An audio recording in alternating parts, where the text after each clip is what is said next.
आज हम जानेंगे इतिहास के बारे में। तो इतिहास को इंग्लिश में आप सबको पता है हिस्ट्री कहते हैं। इतिहास जो है वो मूलतः 3 शब्दों से मिलकर बना है। इतिहास कितने शब्दों से मिलकर बना है? 3 शब्दों से मिलकर बना है।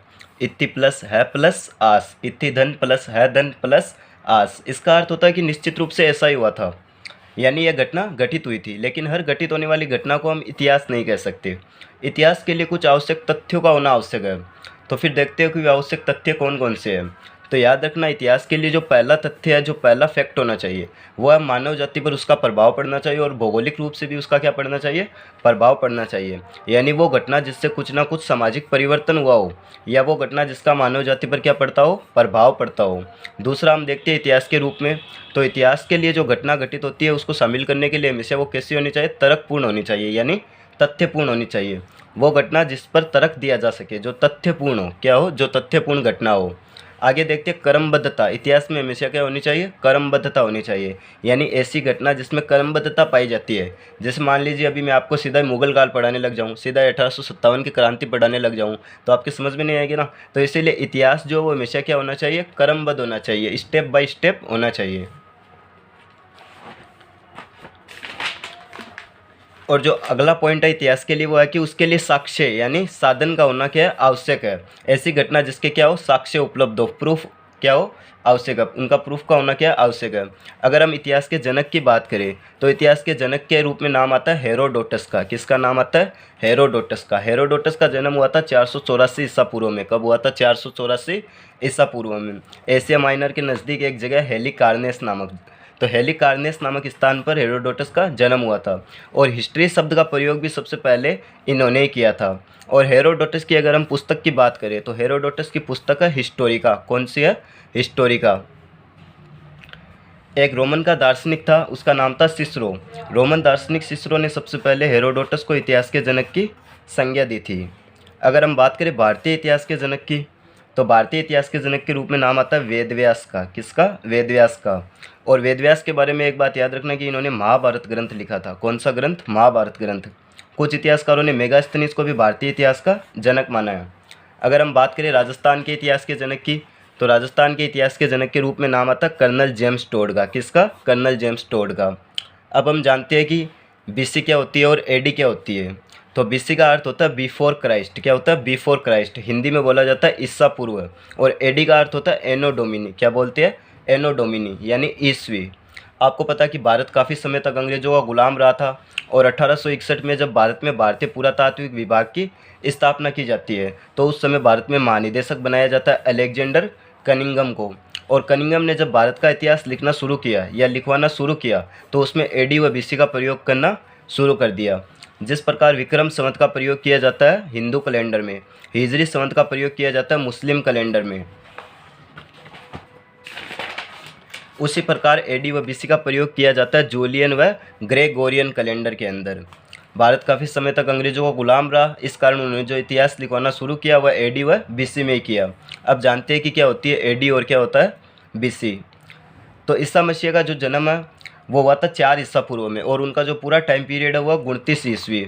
यानी उन्होंने 1 एडी को मध्य बिंदु मानते हुए, इतिहासकारों ने 1 एडी को मध्य बिंदु मानते हुए उनसे पहले की जो घटना है उनको शामिल कर दिया बीसी में, और ईसा मसीह के जन्म की बाद की जो घटना है उनको शामिल कर दिया एडी में। इतिहासकारों ने 1 एडी को मध्य बिंदु माना और उससे पहले की घटनाओं को, यानी ईसा मसीह के जन्म से पहले की घटनाओं को बीसी में शामिल कर दिया, और ईसा मसीह के जन्म की बाद की घटनाओं को किस में शामिल कर दिया? एडी में शामिल कर दिया। एडी का अर्थ यहाँ होता है हमारे प्रभु के समय से। एडी का शाब्दिक अर्थ होता है हमारे प्रभु के समय से। प्रभु का अर्थ है हमारे ईसा के समय से। और एक बात याद रखना, एडी लिखते वक्त हमेशा जो है वो ऐसे लिखा जाएगा एडी 2020 या एडी 2021 भी लिख सकते हैं हम। एडी 2021 ऐसे लिखा जाएगा हमेशा, एडी 2021। और जो बीसी लिखते वक्त याद रखना, बीसी हमेशा क्या लगाया जाएगा? बाद में लगाया जाएगा। बीसी 2021 भी लिख सकते हैं हम ऐसे। 2000 एडी जो है वो पहले लगाया जाएगा और जो बीसी है वो बाद में लगाया जाएगा। और जो यहाँ पे मैंने 78 लिखे हैं वो ध्यान से सुनना, और यहाँ पे जो मैंने 57 लिखे हैं उसके लिए भी ध्यान से सुनना। भारत में एक संवत चला था जिसका नाम था विक्रम संवत। क्या नाम था? विक्रम संवत। उज्जैन के शासक थे विक्रमादित्य। शकों पर विजय के उपलक्ष्य में उन्होंने जो संवत चलाया था 57 ईसा पूर्व में, उसे विक्रम संवत कहा गया। और जो मैंने 78 लिखे थे उसका मतलब समझता। 78 ईस्वी में कुषाण वंशीय शासक कनिष्क ने एक संवत चलाया था जिसका नाम था शक संवत, क्योंकि शक जाति उसके अधीन थी और शक लोगों ने इस संवत का सबसे ज़्यादा प्रयोग किया, इस कारण वो संवत शक संवत कहलाया। 319 ईसा पूर्व के अंदर गुप्त संवत चलाया था चंद्रगुप्त प्रथम ने। 622 ईस्वी में हिजरी संवत की शुरुआत की थी और 606 ईस्वी में कन्नौज के शासक हर्ष ने हर्ष संवत की शुरुआत की थी। और याद रखना विक्रम संवत कैसे निकाला जाता है। तो अगर हम विक्रम संवत निकालेंगे जो साल अभी चल रहा है, जैसे 2021 यहाँ पे है तो उसमें 57 प्लस कर देना। और अगर आपको शक संवत निकालना है तो 2021 में 78 क्या कर देना, माइनस कर देना। विक्रम संवत है जो वो एडी से 57 साल पहले है, और अगर हम शक संवत की बात करें तो एडी के 78 साल बाद में है। भारत के अगर राष्ट्रीय संवत की बात की जाए तो भारत का जो राष्ट्रीय संवत है वो है शक संवत। 22 मार्च 1957 को संविधान ने इसे स्वीकार कर लिया। तो भारत का राष्ट्रीय संवत कौन सा, शक संवत। 22 मार्च 1957 के दिन भारतीय संविधान ने इसे क्या किया था, स्वीकार कर लिया था। 622 हिजरी में हिजरी संवत की शुरुआत हुई। उमर खलीफा के खिलाफत में चलाया गया। पैगंबर मोहम्मद साहब ने मक्का से मदीना की जो यात्रा की उस घटना को हिज्र कहा गया। हिजरी संवत का जो पहला वर्ष है वो होता है 622 हिजरी। कौन सा होता है, 622 हिजरी।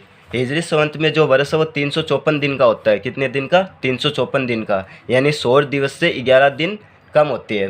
हिजरी संवत की शुरुआत जो है वो गणना है वो चंद्र दिवसों के अनुसार की जाती है और हिजरी संवत को AH से प्रदर्शित किया जाता है, यानी एनो हिजरी से। हिजरी संवत ज्ञात करने का जो तरीका है वो है C-622 इंटू 33/32 बराबर AH। यहाँ पर C का अर्थ है सेंचुरी से, शताब्दी से। अब याद रखना विष्णु पुराण में क्या कहा गया है कि समुद्र के उत्तर में तथा हिम रूपी पर्वतों के दक्षिण में जो देश स्थित है उसे क्या कहा गया, भारतवर्ष कहा गया।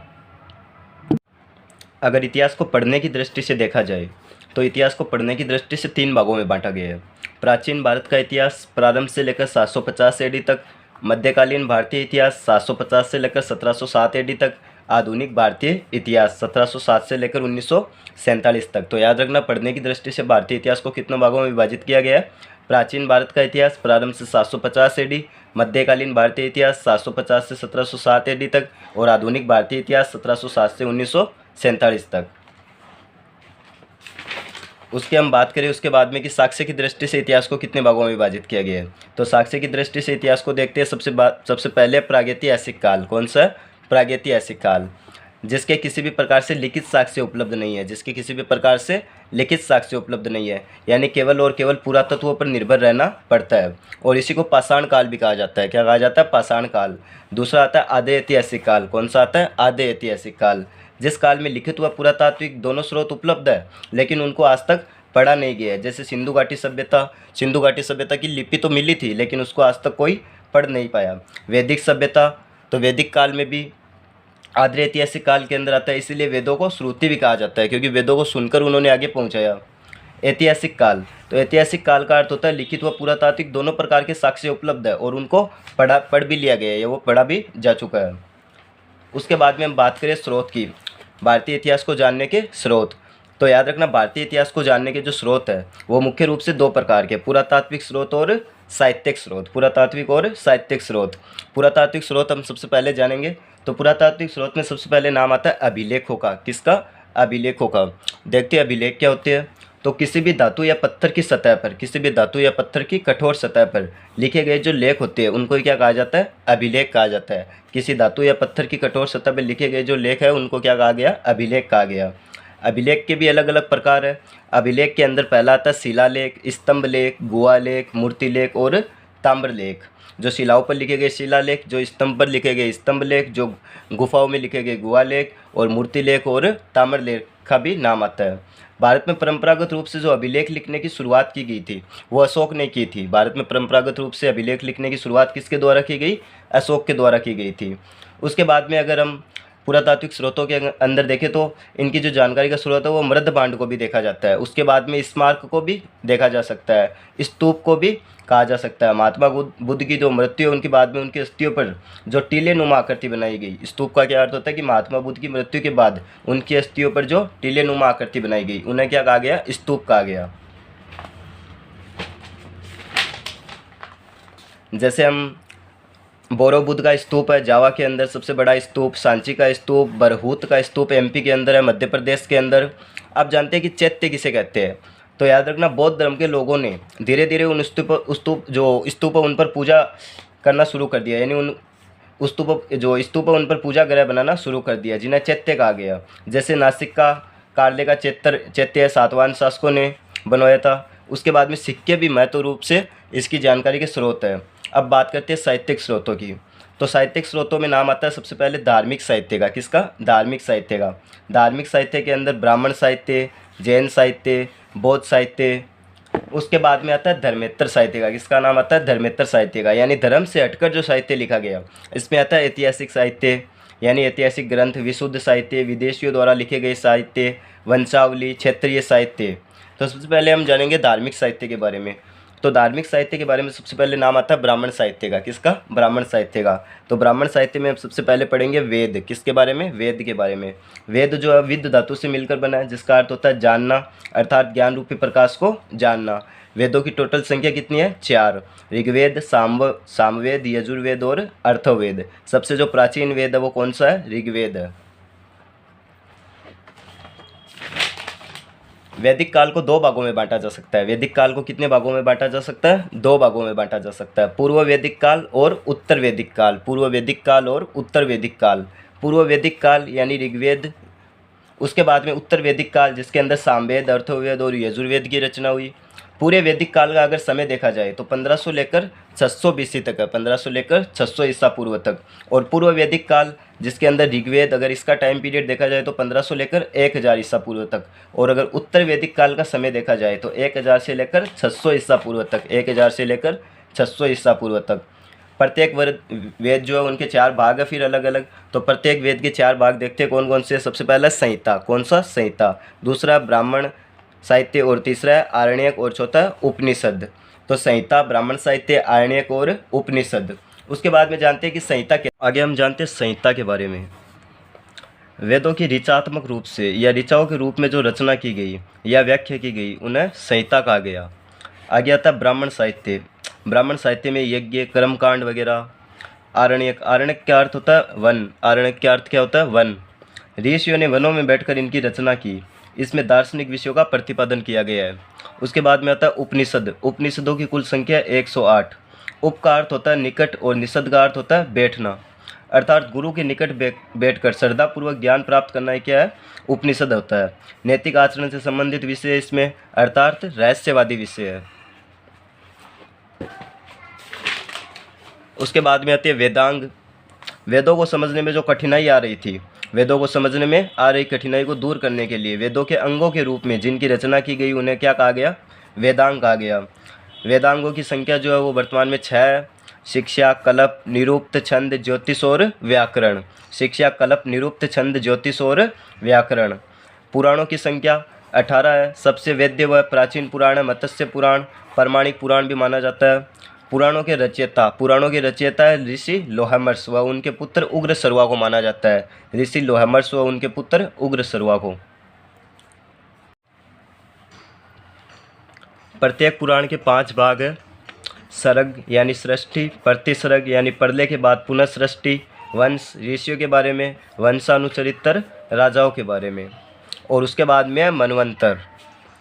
अब पढ़ते हैं वेद, उनके ब्राह्मण ग्रंथ और उपवेद। सबसे पहले आता है ऋग्वेद। इसका जो ब्राह्मण ग्रंथ है वो है ऐतरेय व कौस्तिकी तथा इसका उपवेद है आयुर्वेद। उसके बाद में वेद में आता है सामवेद। ब्राह्मण ग्रंथ है इसका पंचविश, षड्विश और जैमिनी। और उपवेद की बात करें तो आता है नाम गंधर्व वेद का। उसके बाद में आता है यजुर्वेद। यजुर्वेद में इसके अगर ब्राह्मण ग्रंथ की बात करें तो शतपथ व तैतरेय, और इसका जो उपवेद है वो है धनुर्वेद। उसके बाद में आता है अर्थवेद। अर्थवेद जैसे जादू टोना, तंत्र मंत्र वगैरह का उल्लेख। उसके बाद में इसका ब्राह्मण ग्रंथ है गोपथ। कौन सा? गोपथ। और अगर उसके बात करें कि उपवेद कौन सा है उसका, तो उपवेद है शिल्पवेद। तो एक बार फिर से सुनना, ऋग्वेद ब्राह्मण ग्रंथ है ऐतरेय व कौस्तिकी। उपवेद है इसका आयुर्वेद। सामवेद इसका है पंचविश, षड्विश और जैमिनी। उसके बाद में इसका उपवेद है गंधर्व वेद। यजुर्वेद की बात करें तो शतपथ व तैतरेय, इसका उपवेद है धनुर्वेद। अर्थवेद इसका उपवेद है शिल्पवेद, और इसका ब्राह्मण ग्रंथ कौन सा है? गोपथ।